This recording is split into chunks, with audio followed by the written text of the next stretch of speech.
Muchas gracias por seguirnos y escucharnos. Hoy arrancamos con la segunda temporada del podcast del Faro Educativo, Hablemos de Política y Educación, en la que buscaremos reflexionar con nuestras invitadas e invitados sobre el papel que juega la evaluación educativa en la mejora de la educación. En la temporada pasada nos enfocamos en el trabajo hecho por los observatorios de lo educativo, a quienes visualizamos como mecanismos que permiten el análisis y valoración de la política educativa y que en esa medida potencian la exigencia ciudadana por una mayor rendición de cuentas. Esta temporada vamos a hablar sobre la evaluación educativa que necesitamos. En los distintos episodios tendremos especialistas que conocen y han participado en diferentes ejercicios de evaluación educativa que se han desarrollado en México. Hablaremos sobre la evaluación de aprendizajes, sobre la evaluación de escuelas y también sobre los resultados de México en el cuarto estudio regional comparativo y explicativo, ERCE, que realiza la Oficina Regional de Educación para América Latina y el Caribe de la UNESCO, y en la última aplicación de la Prueba Internacional de Evaluación de Aprendizajes, PISA, por sus siglas en inglés. Nuestras invitadas e invitados dialogarán sobre la necesidad de seguir contando con evaluaciones de lo educativo, hoy suspendidas, al menos las que evalúan aprendizajes, entre otras, con la desaparición del Instituto Nacional para la Evaluación de la Educación. Para comenzar la discusión en este primer episodio de la segunda temporada del podcast del Faro, nos acompaña Luis Medina Gual, profesor investigador del Departamento de Educación de la Universidad Iberoamericana, Ciudad de México, quien reflexiona por qué y para qué necesitamos la evaluación de aprendizajes, además de compartirnos un poco sobre el ejercicio de evaluación que coordinó desde la Ibero para conocer los aprendizajes en pandemia. Acompáñenos. Muchas gracias. Muy buenas tardes. Hoy tenemos a un invitado muy especial. Estamos inaugurando nuestra segunda temporada del podcast del Faro Educativo y esta temporada queremos hablar sobre la evaluación educativa que necesita nuestro país, la evaluación educativa que necesitamos. Y para inaugurar esta segunda temporada tenemos, les decía, un invitado muy especial, al doctor Luis Medina Gual, quien es profesor académico de tiempo completo en la Universidad Iberoamericana. Me voy a permitir leer su semblanza brevemente. Él es licenciado en Pedagogía por la Facultad de Educación de la Universidad de Anáhuac y egresado a la 9ª generación del programa de excelencia Vértice Anáhuac. Cursó también la maestría en Investigación y Desarrollo de la Educación por la Universidad Iberoamericana y el doctorado en Evaluación Educativa por la Universidad Anáhuac y la Universidad Complutense de Madrid. Luis fue consultor responsable de Bachillerato Anáhuac para México y El Salvador en la red de colegios Semper. Ya les decía que actualmente es profesor de tiempo completo en la Universidad Iberoamericana y es coordinador del doctorado interinstitucional en educación que ofrece la universidad y el sistema universitario jesuita. Entonces, bueno, bienvenido, Luis. La verdad que tiene una trayectoria muy interesante, muy joven, pero ya ha hecho muchísimas cosas y entre otras cosas ha coordinado un par de proyectos bien interesantes. Uno se llama Educar en Contingencia, que coordinó en el año 2020, y otro que se llama ¿Qué aprendimos en la escuela en este año de pandemia?, en el que tuve la fortuna de participar el año pasado y que todavía estamos resumiendo parte de los hallazgos de esta investigación. Entonces, para empezar esta discusión, Luis, bienvenido. Muchas gracias de verdad por acompañarnos y quisiera preguntarte, ¿no? La primera pregunta, ¿cómo se relaciona el tipo de evaluación que tú realizas, ¿no?, con la mejora educativa? Sé que es una pregunta muy ambiciosa, pero ¿por qué necesitamos evaluación de aprendizajes? Cuéntanos un poquito, primero que nada, ¿por qué es importante evaluar los aprendizajes? ¿Qué se está haciendo en México? ¿Qué se dejó de hacer? ¿No? Y bueno, hablarás un poquito a nuestros seguidores del tema de evaluación de aprendizajes en el que tú eres experto. Perfecto. Pues, Arce, muchísimas gracias por la invitación. Es un gusto poder acompañarlos aquí el día de hoy. Y pues platicando un poco acerca de este tema de la evaluación del aprendizaje. ¿Por qué evaluación para la mejora, no? Y es que, digo, es una frase muy trillada que lo han dicho muchos expertos, yo creo que a lo largo de ya varias décadas, ¿no? Pero pues sostengo, igual que ellos y que ellas, que lo que no se evalúa, pues no se mejora, ¿no? Yo creo que una de las grandes dificultades que ha tenido la evaluación justo ha sido este tema de cómo articular la evaluación, lo que ha sido evaluado, con las acciones que se pueden realizar y que se deben de realizar. Y es que pues seguramente, digo, muchas y muchos de los que nos escuchan estarán pensando justo en estas grandes pruebas estandarizadas que se aplican de manera cotidiana, ¿no? Sobre todo ahora, hoy por hoy, más bien de manera internacional, ¿no? No tanto en México, que justo en el 2019, si no mal me equivoco, desapareció el Instituto Nacional de Evaluación para la Educación que teníamos en México y que era uno de los referentes latinoamericanos ahí junto con uno en Chile que también era muy pujante, ¿no? Es muy pujante, y que pues que desapareció, ¿no? Y justo al día de hoy no tenemos insumos o instrumentos que nos permitan conocer qué es lo que los estudiantes están logrando aprender o no están logrando aprender. Un punto bien interesante y ahí también yo creo que político también es qué es lo que se evalúa. Con esta pregunta de para qué se evalúa, también otra cosa que ha sido bastante discutido es qué es lo que se evalúa. Y es que no es lo mismo pensar, por ejemplo, que se van a evaluar habilidades para la vida, como en el caso de PISA, como por ejemplo si nos vamos a las pruebas que antes, por ejemplo, hacía el INEE en su momento, que el INEE pues ha tenido muchísimas pruebas que ha aplicado, pero yo recuerdo algunas que, por ejemplo, lo que hacían era evaluar específicamente el currículum nacional. Entonces, el que evalúa también implica mucho o se relaciona mucho con el para qué se evalúa. Y ahí justo es donde a veces es un poco difícil traducir en acciones concretas el qué evaluar y el para qué evaluar. Entre más, digamos, como vista de águila se tenga, ¿no? Esta idea como de habilidades para la vida, después que esto decante en acciones, pues eso es un poco complejo, ¿no? Y también lo que hemos visto es un abuso, digamos, como de estas herramientas estandarizadas, donde a veces, y eso pasa, inclusive en México teníamos casos de algunos estados de la República que literalmente, pues desde sus secretarías o desde los INEEs estatales también apoyaban para hacer preparación para el test, ¿no? O modificaban el currículum específicamente para el test. Entonces, a veces se decía, se pisificaba, ¿no? O sea, este término como de PISA, ¿no? El currículum se pisificaba, ¿no?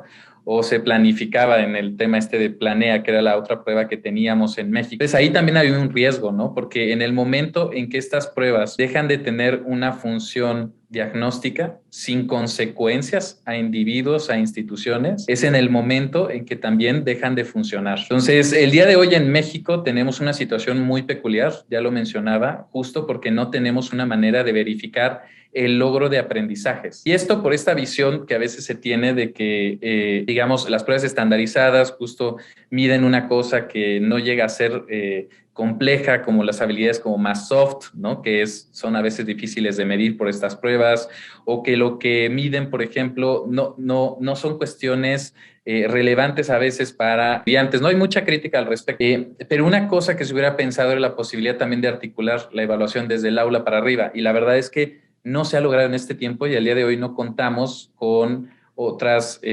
insumos que nos permitan conocer, digamos, qué se puede evaluar. Mira, ahí te quisiera platicar lo que yo creo que en relación un poco a la pandemia, lo que ha sucedido, habríamos de poner también en nota qué es lo que es susceptible de ser evaluado, ¿no? Y el para qué evaluar. Y ahí yo te sugeriría que te imaginaras literalmente fuera una gráfica con dos ejes, ¿no? El eje de las Y y el eje de las X. Pensáramos que tenemos 4 posibles objetos de evaluación. Por una parte, lo que se puede en el eje de las Y, continuo, donde es lo que sucede en la escuela contra lo que está abajo, que es lo que sucede fuera de la escuela. Y en el eje de las X podemos poner 2 polos opuestos, lo que sucede en lo curricular y en lo no curricular. Y es que yo creo que esto también devela la complejidad de lo que podemos evaluar, de lo que se debe de evaluar, y no todo necesariamente tiene que partir de estas instancias de evaluación como internacionales y masivas. Yo veo los 4 cuadrantes que se generan, ¿no? Por ejemplo, lo escolar y que es curricular, ¿no? Ahí podemos hablar tal cual de la evaluación del resultado del proceso de enseñanza-aprendizaje, ¿no? Lo que se espera que los estudiantes aprendan del currículum formal. Si yo después hablo de lo que sucede en la escuela, pero que no es curricular, ¿no? Y que hemos visto sobre todo en esta parte de la pandemia, pues también ahí podemos ver que es importante conocer y evaluar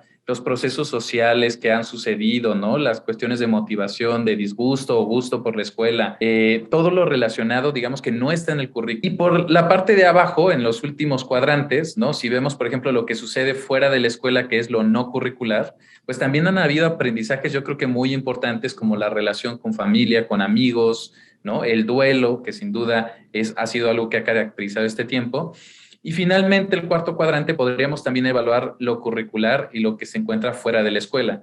Por ejemplo, las acciones que de repente hemos visto donde un papá que va con su hijo a vender y enseña a contar son cuestiones también curriculares. Entonces, esto nos devela la complejidad de lo que se puede evaluar. Y si bien en este momento no tenemos una instancia que nos permita hacer una evaluación formal, yo creo que como sociedad y como digo, algunas organizaciones no gubernamentales han empezado a hacer, ¿no? Algunos esfuerzos independientes al gobierno que permiten dar cuenta de esta complejidad del objeto de evaluación y cómo ligarla a cuestiones ya que aterricen concretamente al aula y a las... Entonces, pues el panorama, al menos mexicano, se ve un poco complejo, ¿no? Hemos tenido algunos esfuerzos de evaluación independiente, de instancia que suplió al Instituto Nacional de Evaluación para la Educación, que es Mejoredu. Inició un proceso de evaluación diagnóstica. También la SEP acaba de indicar que va a hacer otra evaluación diagnóstica para este nuevo ciclo escolar, sobre todo que ahorita que ya se anunció el cambio de planes, ¿no? Estaba como chisme y ahorita ya se confirmó, entonces también se menciona por parte de la autoridad federal que va a haber también una evaluación diagnóstica que permita partir a los docentes. Empero también existen algunos otros esfuerzos, ¿no? Dos en particular, justo un proyecto que es el que estuvimos ahí trabajando juntos, Arce, la doctora Patiño, servidor, ¿no? Que lo que buscamos fue replicar este esfuerzo que se hacía desde el INEE con las pruebas Planea. También existen algunos otros que son más micro, ¿no? Por ejemplo, uno muy famoso y citado, ¿no? Ha sido un estudio de Mexicanos Primero, ¿no? Que hicieron mediciones de aprendizaje. Estos fueron con más reducido, alrededor de una población, una muestra de 1,600 personas. Lo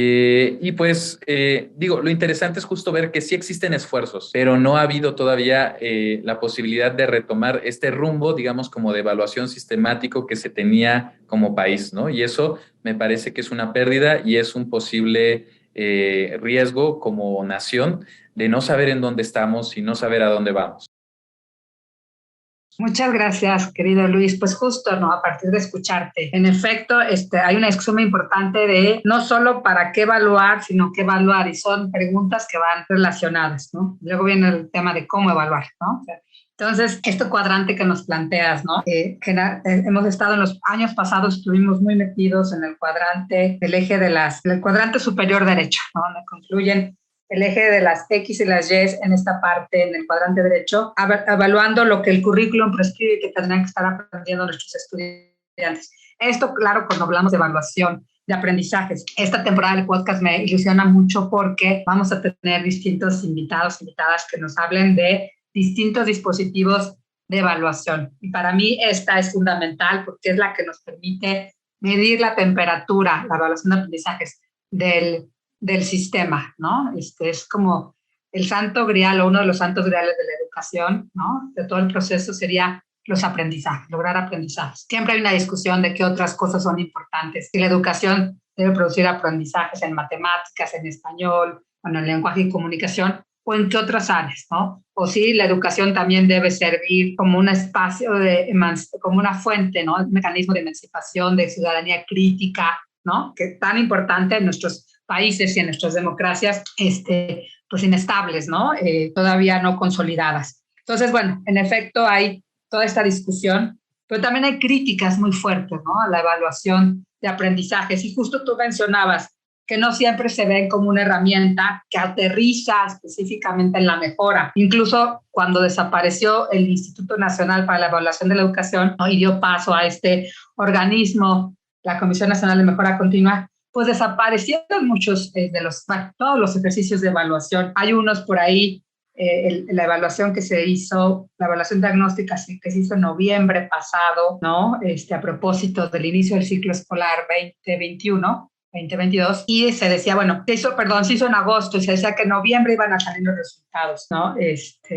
No son públicos todavía, seguramente ya se tienen, pero no se han hecho públicos, y este es un déficit importante en materia de información para tomadores de decisiones, pero también para investigadores y para quienes nos importa, por ejemplo, desde el Faro, este tema de exigencia y rendición de cuentas, ¿no? Entonces, pues hay un debate, como que la evaluación perdió crédito, perdió popularidad.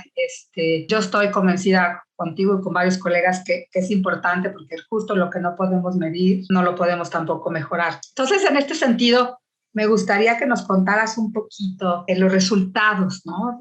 Vivimos un poquito de oscurantismo Sabemos que hubo pérdidas de aprendizajes, ¿no? Simplemente por la desigualdad enorme que tiene nuestro sistema educativo. No solo es característico de México, esta pérdida de aprendizaje se da a nivel mundial por el trabajo y la educación que se dio a distancia, ¿no? Muchas personas, muchas niñas, niños y jóvenes no tienen acceso a una computadora, no tienen acceso a conectividad.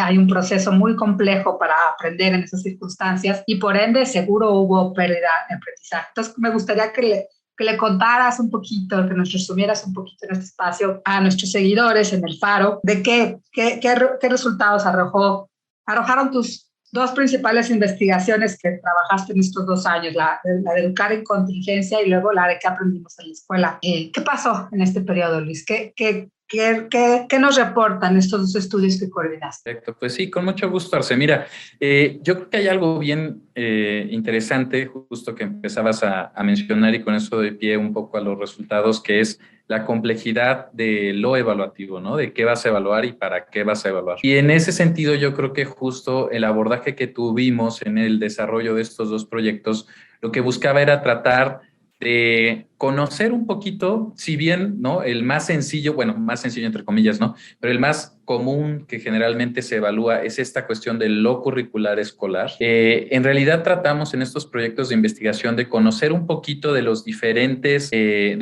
cuadrantes que les acababa de plantear, sobre todo por la complejidad de lo que estaba sucediendo durante la pandemia, que mucho, de paso, ¿no? Escapaba a 2 cosas, a lo escolar y a lo curricular. Entonces, en ese sentido, uno de los puntos justo que nos cuestionamos es cómo podemos dar cuenta de los aprendizajes más allá de lo escolar. Por eso es que estos 2 proyectos que tienen su tónica evaluativa muy fuerte, buscaban dagar desde diferentes aristas. En particular, el segundo proyecto que les comentaré, ¿no? En el que tuve el gusto de participar contigo, ese estaba enfocado en conocer lo curricular escolar, pero el otro proyecto también buscaba conocer un poquito las otras dimensiones. Y es que, recuerdo algunos datos que empezábamos a ver, pero por ejemplo, los aprendizajes, ¿no? Que se dieron eran aprendizajes que, pues muy soft, ¿no? Propios de la vida, propios de las relaciones entre los padres y los hijos, que de otra manera no se hubieran podido dar y que son muy sofisticados de poder, digamos, conocer por los métodos tradicionales, digamos, como una prueba. Entonces, iniciando un poco justo platicándoles del primer proyecto, ¿no? Que se llama Educar en Contingencia, estuvimos trabajando ahí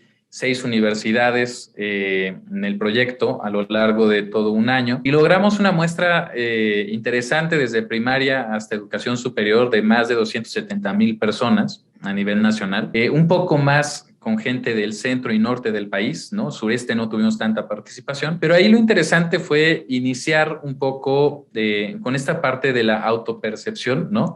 Sobre 3 dimensiones que nos interesaba conocer en este. Sabíamos que los estudiantes iban a tener estos aprendizajes curriculares, ¿no? Sabíamos que los estudiantes iban a aprender también a usar tecnología, ¿no? Y a usar tecnología no me refiero necesariamente al Zoom, ¿no?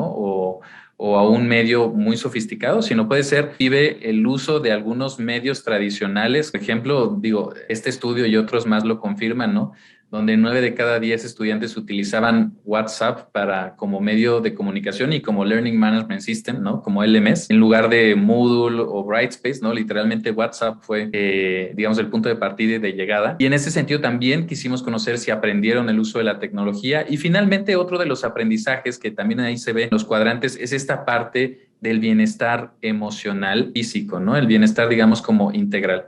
Entonces, también hicimos una pequeña pregunta, ¿no? Acerca de esta cuestión del bienestar. Y partimos, es una cuestión bastante, vamos a llamarle líquida, ¿no? Partimos del autorreporte de las y los estudiantes y los padres de familia y docentes sobre, digamos, cuál era su autopercepción sobre el logro en estas 3 dimensiones, ¿no? En la parte de el aprendizaje, en la parte del dominio de la tecnología y en la parte de la estabilidad emocional en particular. Y lo interesante fue encontrarnos, ¿no? Utilizamos una escala de 0 a 10, ¿no? Emulando justo la idea como de una escala de calificaciones que típicamente se utiliza. Lo interesante fue darnos cuenta que en las 3 dimensiones las y los estudiantes se evaluaban en promedio con un 7, 8 de calificación, lo cual, si nosotros lo traducimos a calificaciones normales, pues significa pues medianamente satisfactorio, ¿no? Que es lo que normalmente tenemos como preconcebido en esta escala de 0 a 10. Pero lo interesante era que cuando nosotros segmentábamos por estudiantes de primaria, de media superior, secundaria y la percepción de los docentes, sin duda los estudiantes de secundaria y de media superior tenían una percepción bastante fuerte acerca del aprendizaje, el uso de la tecnología y la estabilidad emocional sobre todo. Entonces, ahí los estudiantes que tuvieron una condición de mayor vulnerabilidad, sin duda, fueron estudiantes de secundaria y media superior. Y otra cosa también interesante que empezamos a encontrar fue sobre todo el efecto que tenía, por ejemplo, algunas cuestiones como el sexo o el género.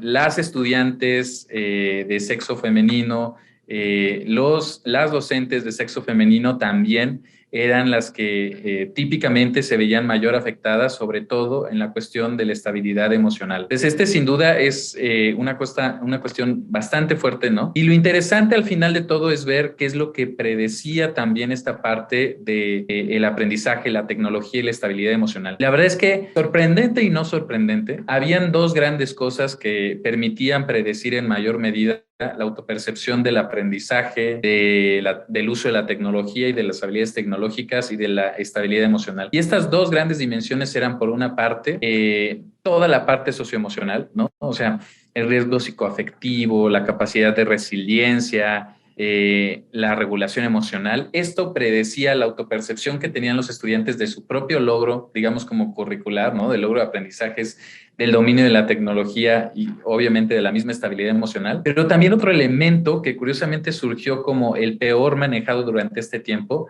que era, y ahí vuelve otra vez esta parte importante para no solamente pensar en evaluación del aprendizaje masiva, sino la capacidad, el efecto que tenía la evaluación del aprendizaje en el aula para estas tres dimensiones. Es decir, si el estudiante percibió que el docente tenía contacto cercano y retroalimentaba de manera continua a las y los estudiantes, la percepción que se tenía sobre el logro de aprendizaje, esto de la tecnología y también la estabilidad emocional aumentaba. Y esto es un poco fuerte porque justo de todas las dimensiones evaluadas, la capacidad de la evaluación del aprendizaje, sobre todo en una tónica formativa, es decir, para la mejora, ¿no? Que yo te retroalimento y te doy chance de mejorar. Esa fue la que se vio peor desarrollada a lo largo de este. Entonces eso yo creo que es también interesante. Y pues bueno, esto también se replicaba en educación superior, los mismos efectos. Pues esto como de manera general un poco para conocer justo este tipo como de cuestiones más soft que se podían también evaluar. Ya en el otro proyecto sobre evaluación de aprendizajes, digamos, como curriculares, la verdad es que fue muy interesante porque lo que hicimos fue retomar las evaluaciones que hacía Planea a través del INEE y desarrollamos también una prueba experimental, las habilidades socioemocionales. Lo que hicimos fue aplicarlo a todas aquellas personas que quisieran aplicarlas, ¿no? A las instituciones. Tuvimos apoyo de diferentes secretarías de educación estatales y logramos, yo creo que una muestra bastante interesante, porque en total logramos aplicar más de 500,000 de pruebas a nivel nacional. Si bien no podemos hablar de representatividad, ¿no? Creo que tener una muestra de 500,000 de estudiantes de los grados salientes, es decir, de sexto de primaria, tercero de secundaria, tercero de medio superior, es una base importante que nosotros podemos utilizar, ¿no? Con sus precauciones, ¿no? Tomando medidas de interpretación de los datos y sobre todo también porque nos pasó igual que la vez pasada, ¿no? Que una buena muestra de parte de estados del centro y del norte del país, en segundo lugar de la parte del Bajío y donde no tuvimos tanta representación es en la parte del sureste, lo cual también es interesante porque típicamente en las pruebas estandarizadas que se aplicaban, los estados que tenían puntajes más bajos eran los estados también que no participaron en este estudio, ¿no? Entonces, pensar cuáles fueron los resultados de los estados que típicamente tenían mayores puntajes, que es el tipo de muestra que tenemos ahorita, y ver, digo, no les quiero adelantar, pero los resultados justo nos muestran que hubo logros de aprendizajes moderados o digamos como no lo que estuviéramos esperando, que sabíamos que iba a pasar, ¿no? Pero no lo deseable. Y pensando que esta muestra eran los estados que típicamente tenían los puntajes más altos, yo creo que también es interesante de considerar sobre los resultados del estudio. Y pues bueno, un poquito acerca de qué fueron los resultados que encontramos, ¿no? Habría que mencionar algo interesante, digamos, de los cuestionarios de contexto, es que cuando preguntamos a los docentes si estamos pensando que estamos haciendo una evaluación justo del primer cuadrante, de lo curricular, que es, digamos, dentro de lo escolar, ¿no? Dentro de la escuela. Y encontrar en estos cuestionarios que hicimos de contexto para los docentes, que nos decían que en general no estaban logrando, como era de esperarse, lograr cubrir con la expectativa de aprendizajes esperados para los diferentes niveles, ¿no? Eso nos empieza a mostrar lo que íbamos a encontrar en las pruebas. Y ahí se ve literalmente, es muy interesante, pero cuando preguntamos, oye, ¿qué porcentaje del currículum de secundaria, de primaria, de media superior lograste cubrir? Literalmente, si yo les mostrara la gráfica, se distribuye de manera uniforme, ¿no? Es decir, como si fuera literalmente una cajita. Entonces, hay profesores que dicen que sí, que lograron cubrirlo, hay profesores que dijeron que no y hay profesores que dijeron que más o menos y en la misma proporción. Entonces, eso yo creo que también va mostrando un poco lo que vamos a encontrar en los resultados. Y pues bueno, ya yendo un poco a justo qué fue lo que sucedió tal cual en las pruebas, ¿no? Con todas las precauciones metodológicas, también habría que mencionar que la prueba que aplicamos es una prueba que se aplicaba a través de la SEP con todos los, o sea, todas las preguntas eran exactamente las mismas para todos los estudiantes, mientras que la prueba Planea, que años aplicaba ya el INEE, era una prueba que tiene un diseño que se llama matricial, ¿no? Que este diseño matricial implica que lo que busca no es hacer inferencias sobre el estudiante, sino sobre los estados, por ejemplo, ¿no? Es decir, abarcan muchos contenidos para poder hacer inferencias a nivel, digamos, como de estado. Entonces, aquí la prueba que aplicamos fue la que aplicaba la SEP a través también, que era Planea, ¿no? Pero todos los estudiantes respondían exactamente la misma. Pues con eso en consideración y en consideración también esta parte del muestreo, es de destacar que todos los puntajes en todos los casos de las pruebas fueron mucho menores a las medias teóricas típicamente calculaba el INEE. Estamos hablando que la media teórica, ¿no? Esto se calcula a través de una cosa que se llama teoría de respuesta al ítem. La media teórica que generalmente encontrábamos en los puntajes de las pruebas Planea rondaba los 500 y la desviación estándar de 100, ¿no? Entonces, digamos que una diferencia pues de unos 5 o 10 puntos, pues es importante, pero en realidad se puede ver al muestreo o al instrumento, ¿no? Pero cuando nos acercamos a diferencias, por ejemplo, de 30 puntos, de 20 puntos, empieza a ser, yo creo que interesante. Y en ese sentido, pues habríamos de mencionar, por ejemplo, en la cuestión particular de matemáticas, ¿no? Encontramos, por ejemplo, en el caso de primaria, pues caídas hasta de 50 puntos, ¿no? Con respecto a esa media teórica. Encontramos en el caso de lenguaje y comunicación también caídas de 50 puntos. Y eso lo vemos que es más dramático cuando nosotros pasamos a niveles de media superior, ¿no? Sobre todo en media superior fue donde vimos una mayor afectación. Y dicho sea de paso, yo creo que eso también es importante considerar. No solamente estamos aplicando a los estados que típicamente tienen los mejores puntajes, sino que las condiciones de aplicación eran no eran rigurosas como en el caso que hacía INEE. La aplicación que se hacía en este estudio era una aplicación donde no había nadie que cuidara, ¿no? Los estudiantes podían copiar, ¿no? O sea, sí se podían dictar las respuestas y eso no íbamos a saber, ¿no? Teníamos algunos medios de control, pero no los otros, digamos, como vigilado. De tal suerte que, si se dan cuenta, a pesar de toda la situación que podía inclusive aumentar el puntaje, en realidad el puntaje promedio disminuyó en todos los casos. Yo creo que algo que hay que también destacar, ¿no? Y con eso quizá ir un poquito como redondeando, ¿no? Es el efecto que tuvo diferentes variables en el rendimiento de los estudiantes. Y es que al igual que el INEE, ¿no? Nosotros también medimos algunas variables. Por ejemplo, preguntábamos acerca de, oye, ¿dónde estudias, no? En un contexto urbano, rural, pedíamos el código postal, por ejemplo, ningún dato de identificación directo al individuo, pero teníamos todos esos datos, ¿no? Sabíamos el turno de la escuela, era el tipo de sostenimiento, ¿no? Público-privado. Pero lo interesante es ver qué juego tenían, como típicamente tenían estas variables, en los puntajes de los estudiantes, en el rendimiento de los estudiantes, sobre todo durante la pandemia. Y ahí agregamos también una variable que típicamente no se tenía en estos estudios del INEE. Esa variable le llamamos la posibilidad de abandono. Y es que le preguntábamos a los estudiantes, oye, ¿cuál es tu posibilidad de abandono para el siguiente ciclo escolar o para dejar de estudiar el siguiente ciclo escolar? Entonces ahí tenían que decir, es totalmente probable o ¿sabes qué? Yo voy a seguir seguro en la escuela. Y lo interesante fue que cuando nosotros poníamos a jugar estas diferentes variables y ver qué es lo que mayor hacía diferencias en el puntaje de los estudiantes, más allá del sexo de los estudiantes, el turno, el contexto, el sostenimiento pública-privada, lo que hacía una diferencia inmenso en el rendimiento de los estudiantes era la percepción sobre la posibilidad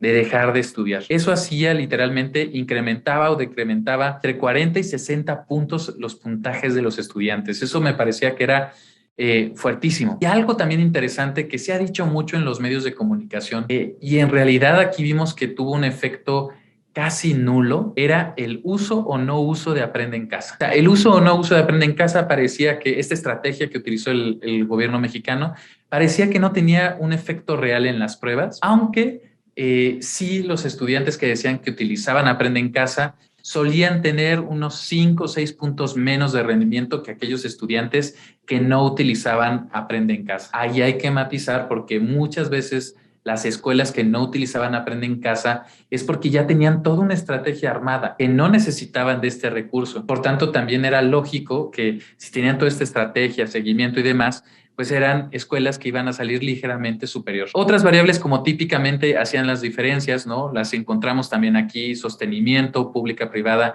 hacía una diferencia entre 20 y 30 puntos.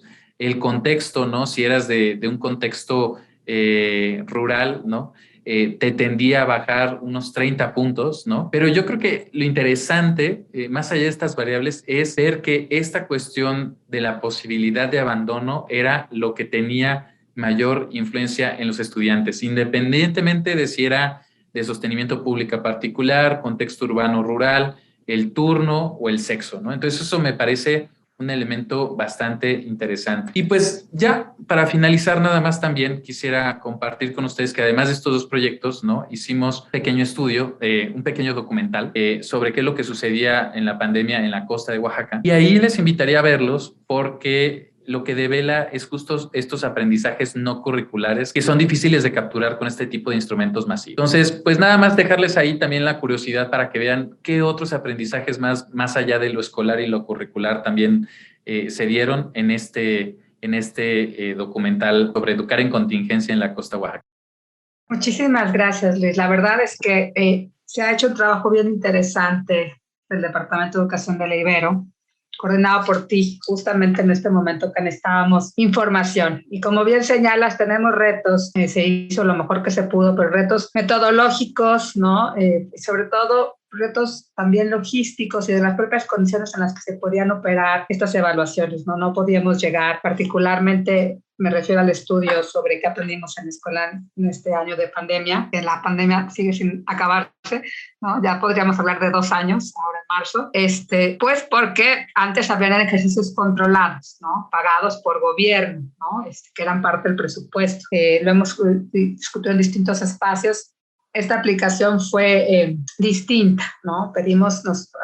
Nos acercamos a los gobiernos de los estados y a distintas escuelas, ¿no? Que tuvieron la fortuna de querer participar, pues porque hay una inquietud por saber qué pasó, ¿no? Pero no pudimos hacer el ejercicio controlado en escuelas, ¿no? Y entonces, por supuesto, quienes aplicaron estas pruebas son estudiantes que en principio tienen posibilidad de contestar en línea, ¿no? Con mejor conectividad que otros que ni siquiera han podido tomar clases en línea, ¿no? Estas pruebas, ¿no? Cabe decir que en el pasado el INE, por ejemplo, también tenía dificultades para entrar a algunos estados como Oaxaca, Chiapas, Michoacán, Guerrero, ¿no? Y particularmente en algunos de estos estados, pues había un tema político, ¿no? De negación o de no aceptación de la entonces reforma educativa de 2013 y por tanto de los ejercicios de evaluación estandarizada que esta traía consigo, ¿no?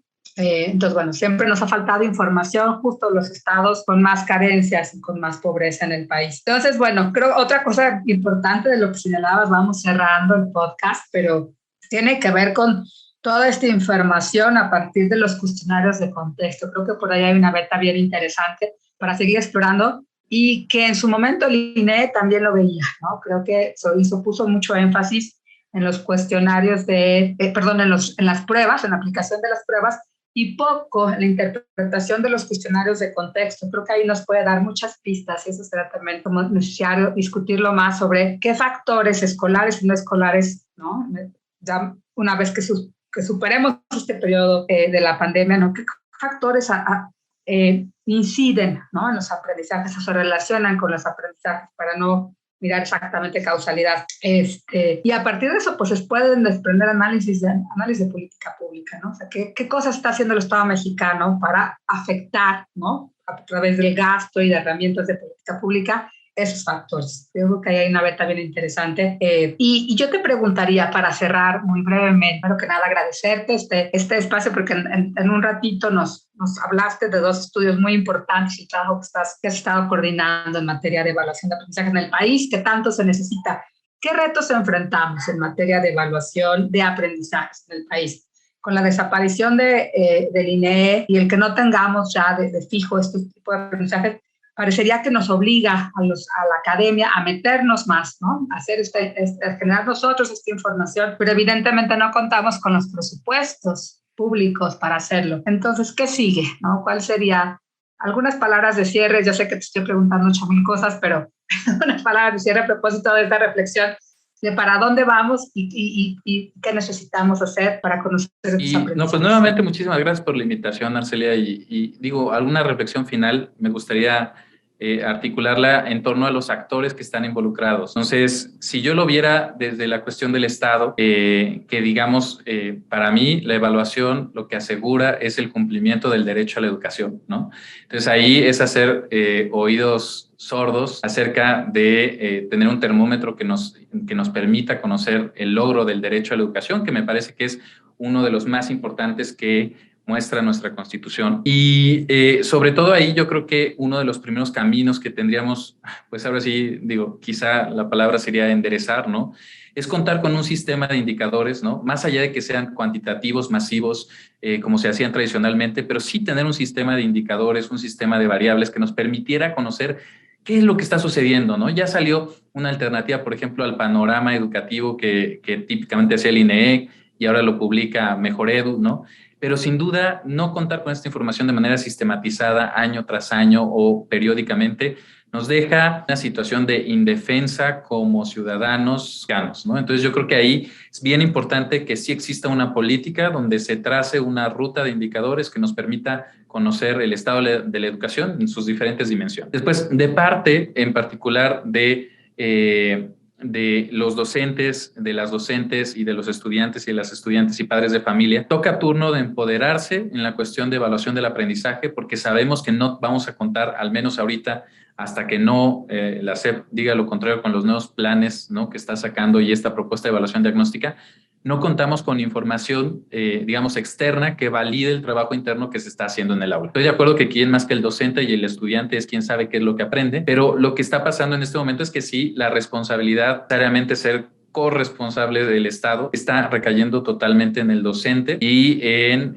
los estudiantes y las familias, ¿no? Entonces, ahí sin duda, desde estos actores van a tener que redoblar los esfuerzos de conocimiento y de seguimiento de las y los estudiantes. Y finalmente, en el caso de quienes estamos, digamos, como organizaciones no gubernamentales, instituciones educativas y demás, pues sin duda implica un reto gigante, ¿no? Porque metodológicamente yo creo que implica muchísima creatividad, ¿no?, de encontrar alternativas, porque nosotros no somos el Estado que podemos decir aplíquese esta prueba o hágase tal metodología, tenemos que pasar por un proceso de convencimiento, de contactos y demás. Entonces, sin duda implica un reto metodológico gigante y, como ya bien lo esbozaste, un reto financiero y logístico, que cada vez más vemos un poco de presión por instancias públicas, ¿no?, para cuestiones de financiamiento, y tenemos que ser creativos y encontrar nuevas maneras de financiamiento para continuar con estos esfuerzos de evaluación, que vamos a tener que sortear estos retos metodológicos. Pero mientras que el Estado mexicano haga caso omiso, yo creo que de este derecho que tenemos que ejercer a conocer qué es lo que está sucediendo, sin duda, más allá de nuestra obligación o algunas instituciones que existen ya, van a haber muchas voces que van a tratar de complementar este elemento que no conocemos acerca del logro de aprendizaje. Pues yo te agradezco muchísimo, Luis, este espacio, que que has venido a este espacio a grabar con nosotros este podcast, ¿no? Y seguiremos en comunicación. Gracias por todas tus aportaciones, ideas, reflexiones, resumen de 2 estudios muy importantes y sobre los retos que enfrentamos como instituciones académicas y como país para evaluar los aprendizajes. Pues gracias, muy buen día. Nos vemos en un próximo podcast sobre las evaluaciones que necesitamos. Gracias.